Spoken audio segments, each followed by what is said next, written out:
Right, next job.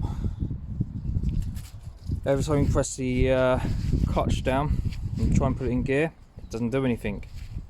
Put new fluid in it, bled it, everything. All the fluid does is just disappear. So I assume it's the slave cylinder. So now it seems like I'm gonna have to take the whole gearbox out. The joys of flipping cars. Right, gearbox all out.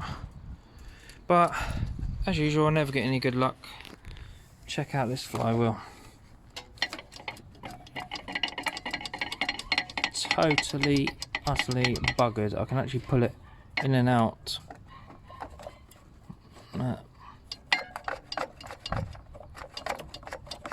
Don't think that's meant to do that. So that is why the clutch probably weren't working properly.